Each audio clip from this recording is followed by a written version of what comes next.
이창동 감독의 영화 밀양에서 신혜의 아들 준이 유괴범에 의해 유괴 후 살인되고 신혜는 수감된 범인을 찾아가 하나님의 뜻과 자신의 용서에 대한 이야기를 하려고 한다. 그러나 유괴범은 신혜의 예상과는 다르게 너무 멀쩡한 모습으로 나타나 되려 신혜를 위로하며 나는 이미 하나님께 용서를 받아 마음이 편안하다는 말을 한다. 그 말에 신혜는 큰 충격을 받는다. 가해자가 도리어 스스로 회개하고 용서를 받는다는 이 내용은 당시 큰 반향을 일으켰다. 그리고 이 영화의 모티브가 된 실제 사건이 있다. 1980년 11월 13일 서울 마포구 공덕동에 거주하던 중학교 1학년 학생 이윤상 군이 외출한 후 실종되었다. 이 군은 어릴 적 소아마비를 앓아 왼쪽 다리에 장애가 있었다. 가족들은 그가 다시 돌아오지 않자 불안에 떨었다. 같은 날 밤 이 군의 집으로 첫 협박 전화가 걸려왔다. 상대는 4천만 원을 요구하며 경찰에 신고할 경우 아이를 죽이겠다고 협박했다. 이후 밤 11시경에도 전화가 왔고 목소리를 바꾸며 범행의 치밀함을 드러냈다. 다음날 가족은 경찰에 유괴 사실을 신고했다. 수사 초기에는 비공개 수사로 진행되었으며 범인은 이후에도 여러 번 연락을 시도했다. 딸을 시켜 종로 고려당 제과점으로 돈가방을 가져오라고 하거나 이 군이 책을 보고 싶어 한다며 부모가 책을 특정 장소에 가져다 놓으라는 지시를 했다. 심지어는 이 군을 태운 승용차가 마포 우체국을 지나갈 테니 얼굴만 보라는 편지를 보내기도 했다. 그러나 모든 것은 철저한 거짓이었다. 마지막 편지에서는 교통사고로 아이를 다치게 했고 친척 의사가 치료 중이며 지금은 양심과 싸우고 있다는 내용까지 덧붙이며 감정에 호소했다. 이렇게 6차례의 편지와 62회의 협박 전화가 이어졌으며 이 가운데 대부분은 여성의 목소리였다. 사건이 장기화되자 경찰은 1981년 2월 26일 공개 수사로 전환했고 1,000만 원의 현상금을 걸었다. 다음 날 전두환 대통령은 이례적인 대국민 담화를 발표해 그 유명한 이 군을 살려보내면 너도 살고 죽여보내면 너도 죽는다라는 경고를 한다. 그러나 사건은 여전히 오리무중이었다. 사건의 실마리는 시간이 꽤 지난 1981년 11월에야 드러났다. 경찰은 사건 당시 이 군과 마지막으로 접촉했던 담임교사 주영형에 주목하게 된다. 그는 서울대 사범대 체육교육과라는 화려한 학력을 가진 인물이었다. 유부남이자 두 아이의 아버지였고 외모와 성격 모두 호감형이었다. 학생들 사이에서도 인기가 많았으며 이런 배경 때문에 경찰은 그를 초기 조사 후 용의선상에서 제외했다.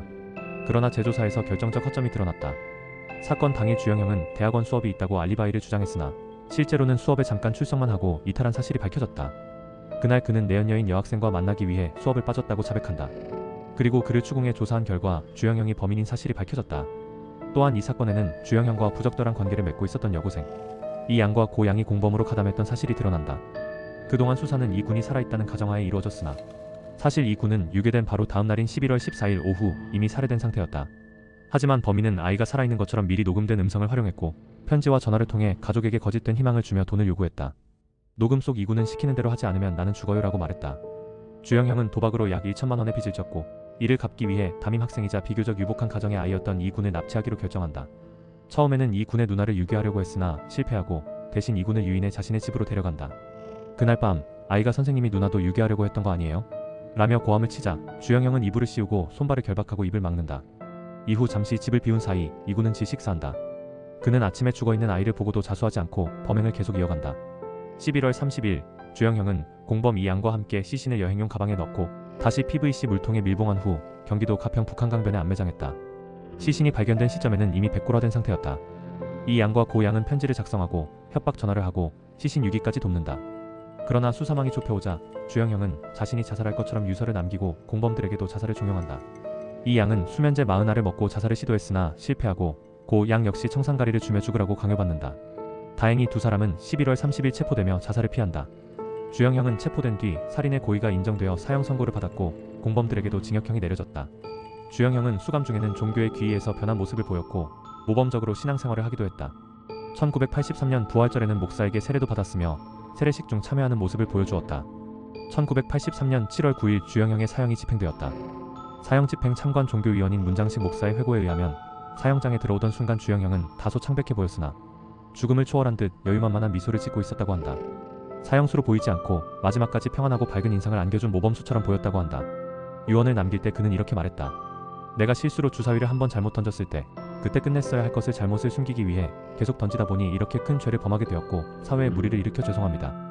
또한 부모님께 용서를 빕니다. 그리고 저에게 2명의 자녀가 있는데 끝까지 믿음으로 자라게 길러주었으면 합니다. 주영형은 여러분 주 예수를 믿으시오 라고 하면서 마지막까지 전도했고 사형이 집행되었다. 목이 매달리고 떨어지는 순간 주영형이 생전 정말 마지막으로 남긴 말은 주여 였다. 이 사건은 대한민국 사회에 엄청난 충격을 안겼다. 교사라는 지위를 이용한 유괴, 살인, 성범죄, 그리고 위장과 연기, 위선적인 회계와 자살 조장까지. 그로 인해 전국 중학교는 단축 수업에 들어갔으며 학교 내 교사 권위에 대한 전면 재검토가 이루어졌다. 주영영의 위선적 회개와 그가 믿었던 구원의 개념은 문화예술에서도 큰 반향을 일으켰다. 이청준의 벌레 이야기, 이창동 감독의 밀양, 박찬욱 감독의 친절한 금자씨 등은 이 사건의 철학적 윤리적 충격을 바탕으로 창작되었다. 이 사건은 오늘날에도 우리에게 묻는다. 누가 용서를 말할 수 있는가? 진정한 회개란 무엇인가? 그리고 괴물은 어떤 얼굴을 하고 있는가?